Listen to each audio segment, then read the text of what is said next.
Ladies and gentlemen, please welcome the Vice President of the United States, Joseph R. Biden.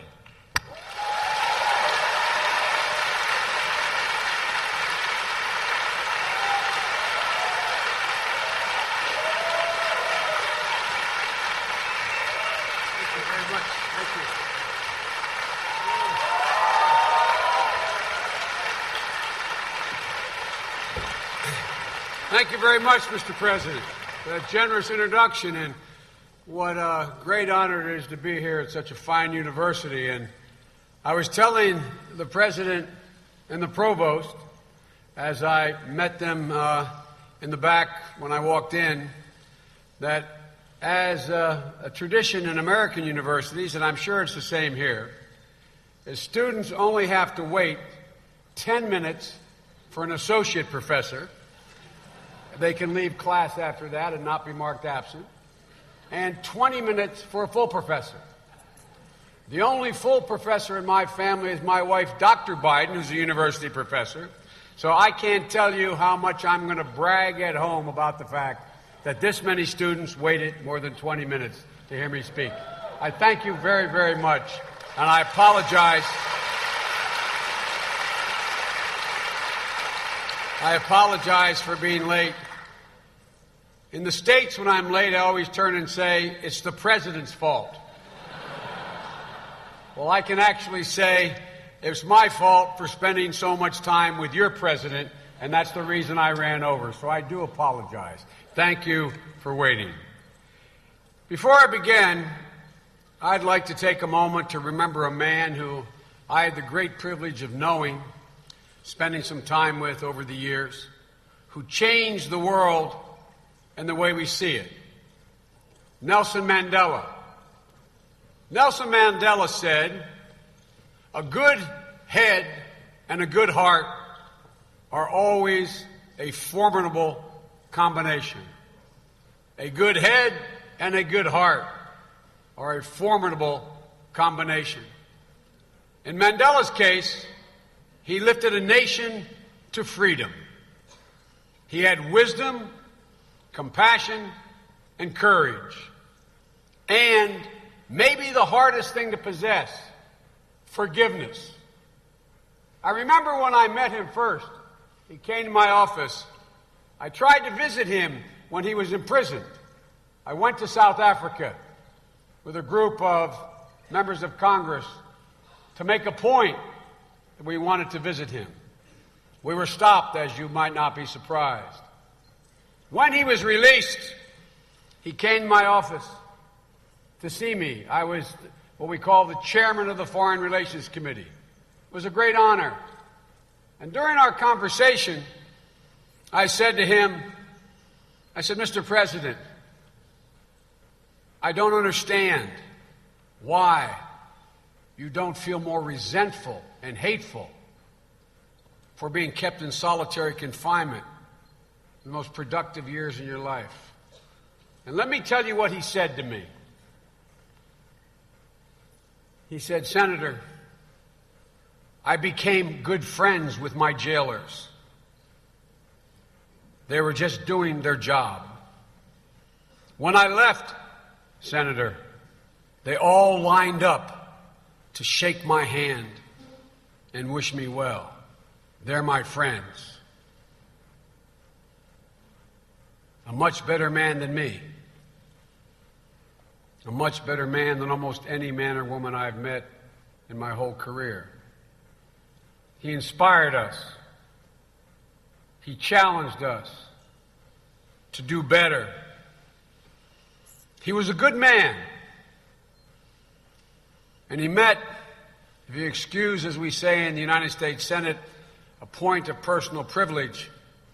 He met my mother's test, and I mean this sincerely, what constitutes a good and great person. My mother used to say, "You are defined by your courage, and you are redeemed by your loyalty." Few people I've ever met in my life, and I've had a chance to meet every major world leader in the past 35 to 40 years. have met that test like Nelson Mandela. His courage was undeniable, and his loyalty to all the people of South Africa was redeeming, not just for him, but for South Africa. I'd ask you to join me to pause to honor Nelson Mandela with a moment of silence.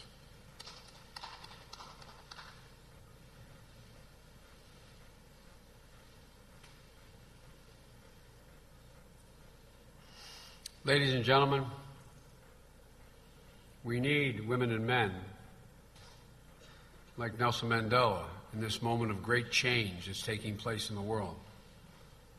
We meet at a moment when the course of Asian-Pacific affairs in the 21st century is still being written. The rise of economies up and down the Pacific Rim are literally remaking the world. But with this growth have come new risks and tensions above and beyond the enduring threats that we face. And the rules and norms that help advance security and prosperity are still evolving to keep pace with the remarkable changes of the 21st century. Earlier this year, I had the great honor as a presiding officer in a joint session of Congress to sit behind your president, President Park, as she addressed the Congress assembled. She spoke both eloquently and passionately. She spoke of her vision for our countries, Korea and America. She said, and I quote, "The shared journey toward peace on the Korean Peninsula, toward cooperation in Northeast Asia, and finally toward cooperation around the world. That's the journey we're on together. A journey we've already embarked upon. And there's not hyperbole. It's a fact. And we, the United States, could not have any better partner to share that journey with than the Republic of Korea. Today, I'd like to take a few moments to speak to you about our vision, President Obama's vision and my vision for what that journey holds. 60 years ago, 60 years of progress and inspiration, from poverty to prosperity, from authoritarianism to democracy, from isolation to total integration in the global economy. And how did your parents and grandparents do that? They did it by betting on you, by betting on ordinary Koreans, not the elite, not a special class, but ordinary Koreans, because they know what we know in America. Ordinary people are capable of doing extraordinary things if you give them an opportunity. They did it by trusting your parents with freedom. They did it by investing in education and opening your economy, although sometimes slowly, to global competition. The result? The miracle on the Han River that the whole world is aware of. And many nations emerging today from chaos and authoritarianism are attempting to replicate. We, the United States and Korea, we've grown together, as our alliance has as well. An alliance born out of blood, sweat, and tears of our warriors and yours, standing side by side 6 decades ago, defending the integrity of this country. To this day, the American people still support, to the tune of billions of dollars, without complaint, 28,500 of our sons and daughters standing side by side with their Korean brothers and sisters, standing watch, without complaint. My son's a major in the United States Army. Millions of mothers like his mother watched him deploy to Iraq, watched his brothers deploy to and from South Korea, because they know, as difficult as it is, it's necessary in our interest. Imagine you deploying, all of you sitting here, the age of my son, almost 30,000 of you deploying, and your fathers before you for 60 years to another country without complaint.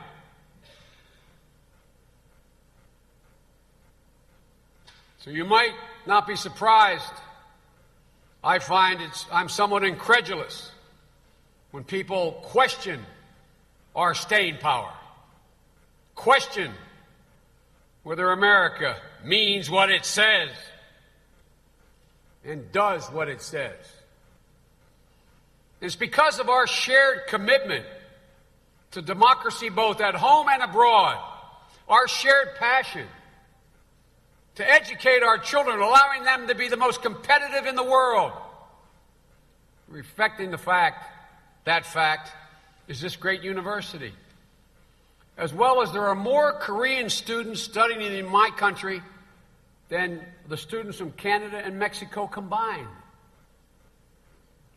A shared conviction that our economic partnership, although sometimes with rough patches, is overwhelming the interest of both our people, creating jobs not here just in Seoul, but in Montgomery, Alabama.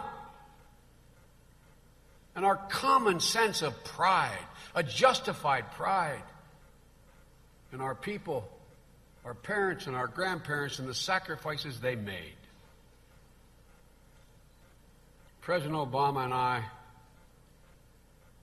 and it's really President Obama who did it, we're proud to name for the first time a son of Korea, Sun Kim. Stand up, Mr. Ambassador. Where are you?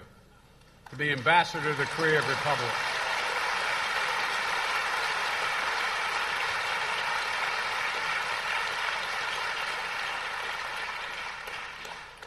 President Park's vision of our journey is already taking shape. Our alliance is the linchpin for peace and security in the Asia Pacific. I was criticized by some a couple years ago when I said in the Great Hall of the People in Beijing that America is a Pacific power, a resident Pacific power.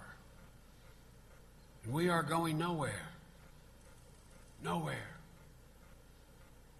We not only stand side by side in the Korean Peninsula with all of you, we stand watch around the world. Korean sailors are fighting piracy off the shores of Somalia. Korean troops are showing their mettle alongside our own in Afghanistan. But the vision is not just limited to security. Together, Korea and the United States, Republic of Korea and the United States, are fighting around the world disease, illiteracy, hunger, championing the rights of women. Witness the response to the crisis in the Philippines. The Republic of Korea is one of the only countries in the world whose development budget has actually gone up over the past years. You have not forgotten, apparently, what allowed you to rise again. And Koreans and Korean Americans have assumed positions of world leadership. Ban Ki-moon, Secretary General of the United Nations, Jim Kim, President of the World Bank. I could name, the list goes on. And now you're getting the Winter Olympics. Congratulations. Give yourself a round of applause.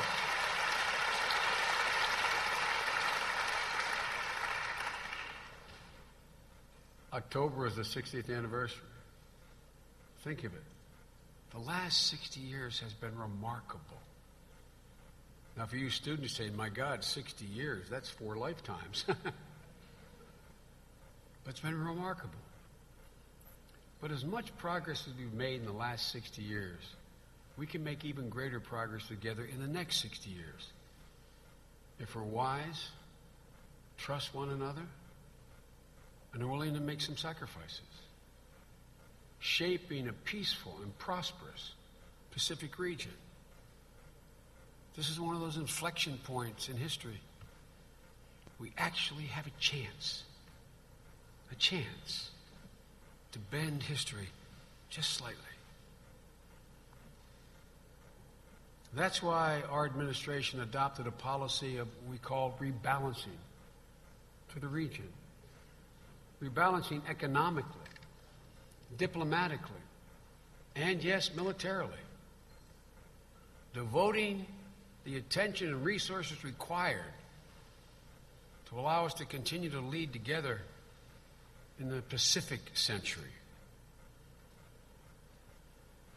And Barack, the President, and I, and the American people are all in. We're determined to strengthen our alliances, cultivate new partners in the Pacific Basin, build constructive relations with China, pursue major agreements that further integrate our economies, and join and strengthen the institutions of the Asian Pacific and of the East Asian Summit, APEC, ASEAN, and others.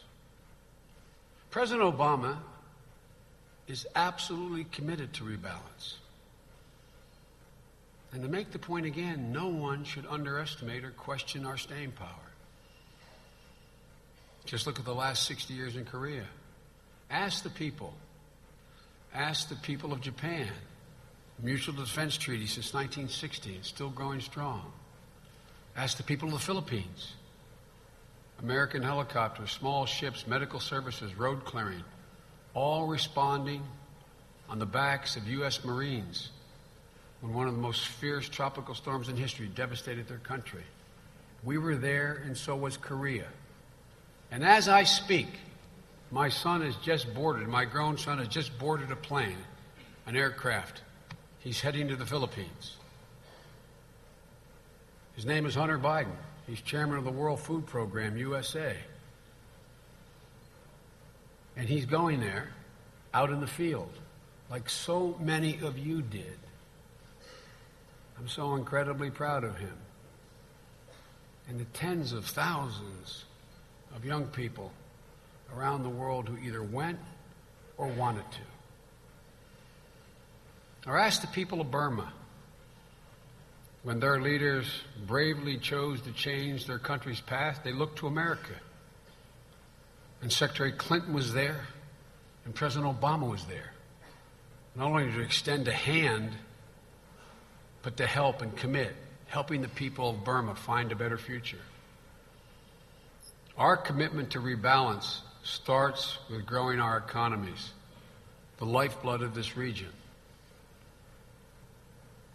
By the way, when we talk about rebalance here, for years, as the General knows, I was in charge in the Senate of U.S. European, U.S. NATO, and U.S., quote, then Soviet relations. All my European friends are saying, what does this mean for us? Are you leaving? Let me make clear what rebalancing means. It means adding to, not subtracting from. existing commitments we have around the world. What we seek is an open, transparent economic order that delivers growth for all. Because in growth resides peace. And we believe the way to sustain and enhance the region's remarkable economic progress is not just make sure it is physically secure, but to eliminate trade barriers, add in behind borders, protections for intellectual property, one set of rules that applies to all companies, domestic or foreign. These are the principles behind the Korean-U.S. Free Trade Agreement. Trade between our countries has already grown 65%, from $80 billion a year in the year 2000 to $130 billion in 2012. And that means employment. That means the ability to live a middle-class life. That means stability. That's what's happened. But before it went into force, our free trade agreement went into force. Now it's in force. Now that it is, bilateral trade will continue to grow if we fully implement it. And we still have implementation to do. There's more work to be done. We have to end the bureaucratic hurdles that close off trade in key sectors like autos and agriculture. We have to agree on final regulations that allow financial institutions to operate fully. And the United States welcomes Korea's interest in joining the Trans-Pacific Partnership.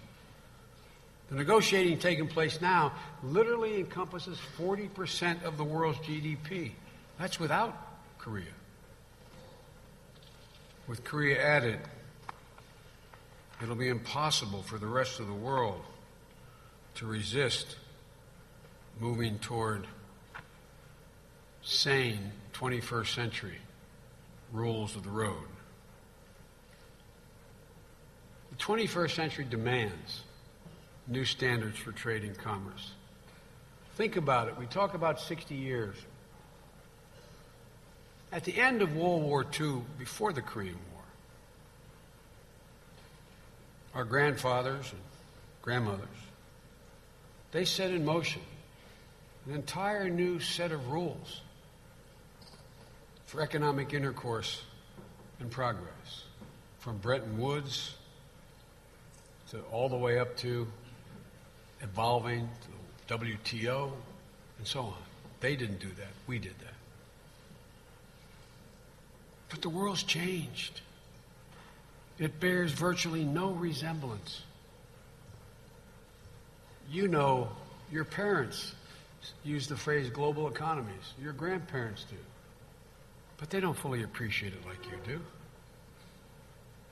I knew the economy was truly global when I was sitting at a computer at my home, and I get up to leave, and the next thing I came back, and my 7-year-old granddaughter was sitting at the computer with a credit card. We live in a little pond, and she'd been out on the pond in this little kayak, and she had lost the paddle that went over the dam. And she was worried her uncle would find out, so she's sitting at the computer, and she is buying a kayak paddle from Korea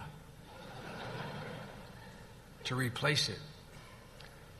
I said, "Baby, what are you doing?" She said, "Pop, this imputer," she called the computer imputer, "this imputer is really good, Pop." Actually, she was 6 years old. It was Naomi. This is truly a global economy. And their need for new standards on state-owned enterprises, on foreign direct investment, on fair labor standards, on the environment. A number of nations have resisted the call to do more on environmental protection. But I have an expression my staff always kids me about. I guess I overuse it. I say reality has a way of intruding. I was just in Beijing 10 years ago, 5 years ago. I couldn't get any discussion on standards for clean air. But since 4 million people a year are dying from air pollution, that it was remarkable the 2 days I was there, people talked about they could see the sun. I'm not being facetious. The idea that it's a remarkable occurrence that you can see the sun, reality is intruded. One of the biggest bilateral efforts we're trying to move forward with China is a renewable energy, reduction of carbon consumption. The point is, the world has changed. Of course, all that we hope to accomplish economically for our people depends upon our physical security. And that starts with our alliances. South Korea, Japan, Australia, the Philippines, Thailand, all in the basin. We're modernizing our alliances to meet demands of the 21st century. And we're promoting better cooperation among our allies. The entire region will be more stable and more secure if the leading democracies, Japan, South Korea, and the United States, are able to improve their relations and cooperations with one another. Along with our allies, we're building new security partnerships with the ASEAN on emerging challenges, maritime security, non-proliferation, disaster relief. We're also working to get our relationships with China right, with the right standards. We're committed to sustain a positive, cooperative U.S.-Chinese relationship because, again, we're at one of those inflection points. It is not written anywhere that this competition is destined to be conflict. I reject that notion. Leaders make a difference. It's not only in our interest, it's the interest of the region, the interest of the world, that we get that relationship right with China. As I said, there will be competition. But the President and I refuse to accept the proposition that it's inevitably going to result in conflict. We don't believe that. We're determined not to repeat the patterns of the past. And that requires direct, straightforward, and extremely candid discussions with one another. I'm sure you've read, to the extent you've read anything about me, that I'm known for being candid. No one ever doubts that I mean what I say. The problem is sometimes I say all that I mean. You know, you're studying international relations and you hear about what the most important elements of good relations are. In international relations, all politics is personal.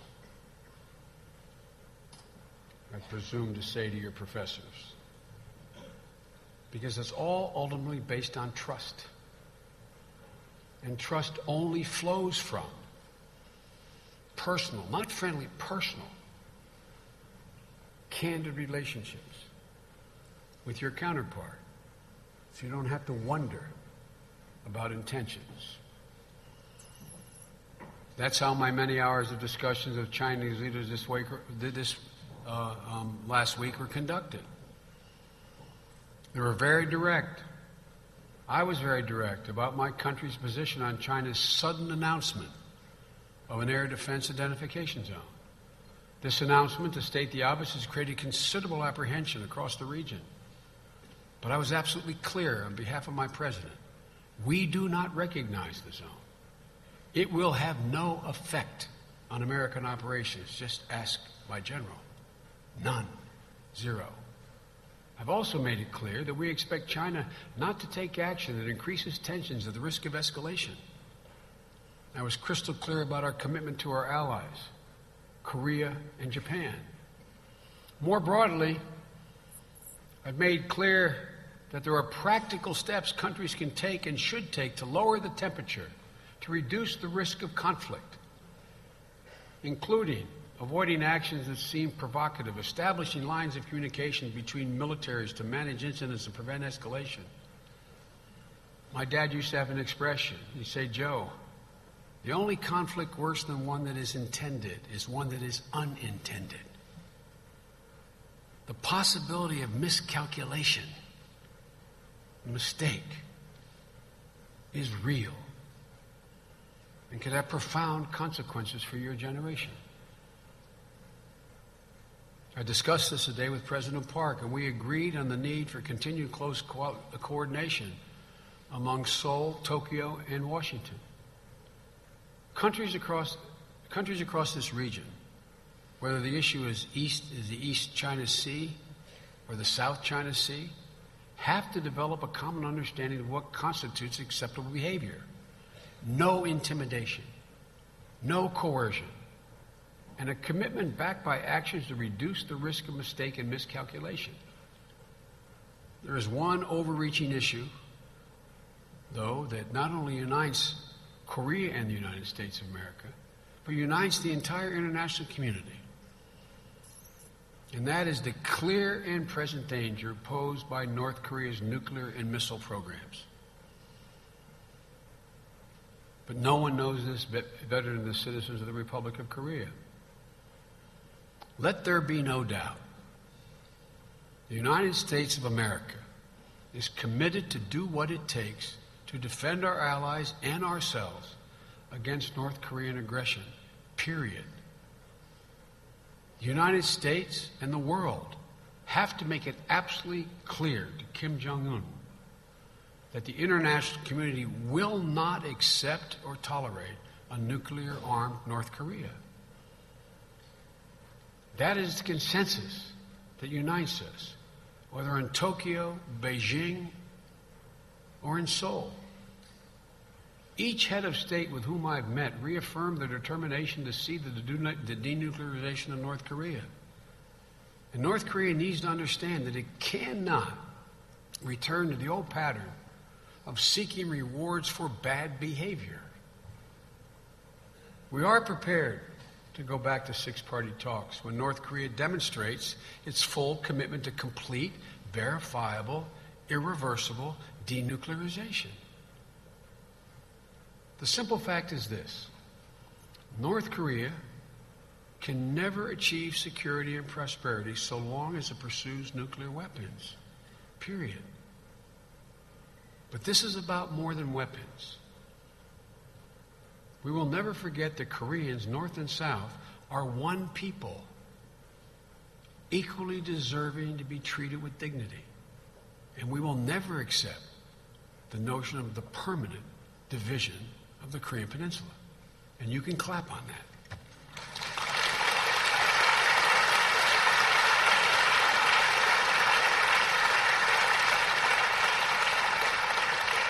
We will not stop working with you toward the day when families are finally made whole and Korea is whole. As we work together to build prosperity and security across this Asian Pacific, we have to do so on a foundation of the values that we share. Freedom of speech and assembly, freedom of religion, democratic principles. These are the values. These are the values that will power success for countries in the 21st century. And that's what's allowed my country and yours to succeed. I recently was in Singapore, the end of this summer. And I asked to meet with Lee Kuan Yew. He's 92 years old, I believe now. He was frail, but his mind was as alert and sharp as a 20-year-old. I asked him, I said, Mr. President, tell me what's going on in China, and I asked about other countries as well. And he looked at me and said something unusual. He speaks perfect English. He looked at me and he said, they're in America looking for the black box. This is a quote. And I said, black box? He said, yeah, you know, like data recorders when there's an aircraft that goes down? He said the black box that contains the secret that allows America to be the only country in the world that every generation or so is able to remake itself. I said, I can tell you what's in that black box. 2 secrets. The first is, we are a country of immigrants, constantly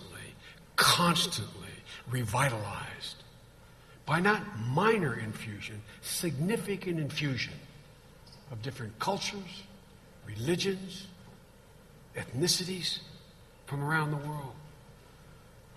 That literally is our strength. That's one of the reasons, whatever problems we have with our education system, there's not a student in America doesn't have stamped into their DNA the notion that they are rewarded, not criticized, for challenging orthodoxy. The only way, and the reason we remain the most innovative nation in the world, is the only way you can create a new model is to break the old one. The constant stream of immigration has allowed us to do that. For example, the woman who runs my office was born here in Seoul. Her parents immigrated. Her attitude is one of absolute, positive, unvarnished optimism.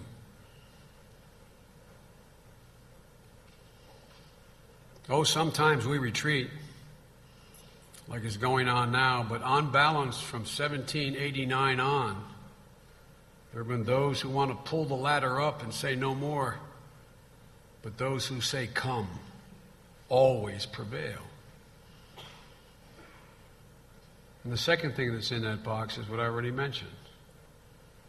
Unlike any other country in the world, there's a high premium for students and individuals who challenge orthodoxy. You are never criticized. Hear me. Never criticized for saying, I don't accept that model.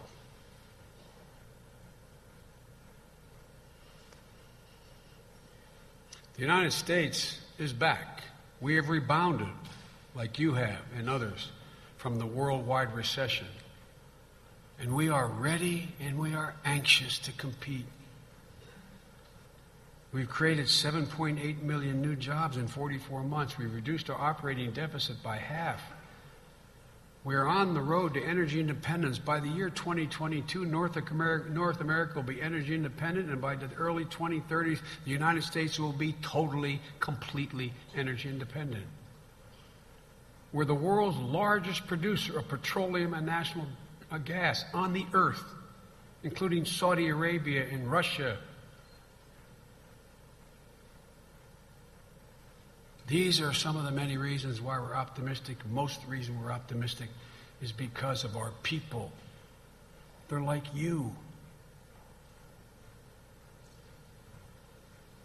Let me close where I started, reflecting on the lessons of Nelson Mandela, the great man we lost today, who taught us so much about human potential, about what we can become when we refuse to accept the limitations of cynicism and fear. That's the story of the history of the journey of my country. The refusal to accept anything as inevitable. The absolute refusal. And the determination, although we have not been able to do it and maybe never will, the determination to make a more perfect union,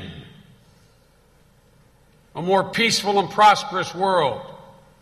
I am absolutely convinced that the future belongs to societies that are open, where women are treated exactly equal to men with no exception, none. None based on culture, none based on religion, none based on any assertion.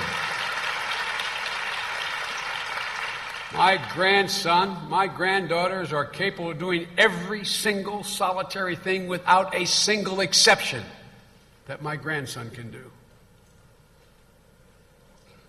There's a writer in America named Christoph. He referred to women and he said, they are half the moon. My sister, who's smarter than me and my best friend and managed every one of my campaign, points out, why in God's name will we waste half the brain power, half the imagination, half the initiative, half the capacity of a country or the world? And nations, as I said twice already, where orthodoxy challenged is rewarded, where your future is not determined by where you were born or what you look like, the color of your skin. It's what's in your mind. It's what's in your heart. That's why I am so confident that Korea and the United States will continue to be allies and kindred spirits for a long time to come.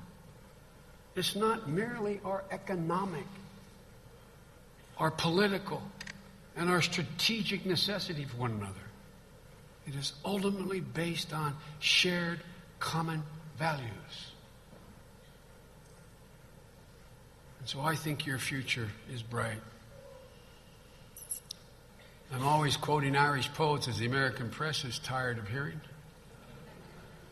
They always think I quote, or my colleagues think I quote Irish poets because I'm Irish. I am. But that's not the reason. I quote Irish poets because they're the best poets in the world. That's why I quote them.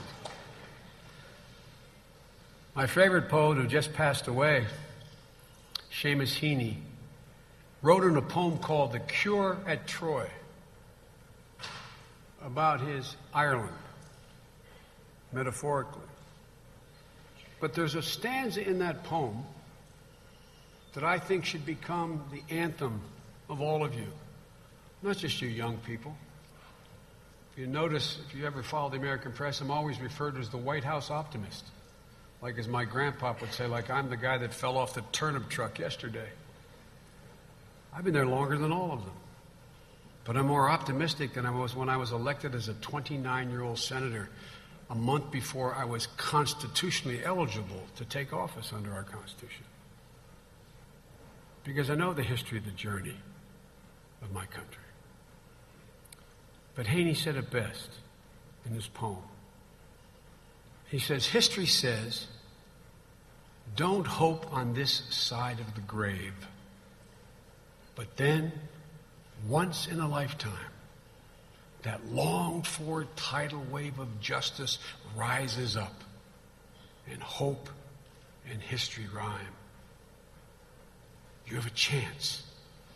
We have a chance to make hope and history rhyme so that your children and grandchildren will never live through a period like your grandparents and great-grandparents lived through. God bless the Republic of Korea. May God bless the United States, and may God protect our troops. Thank you very much. Thank you.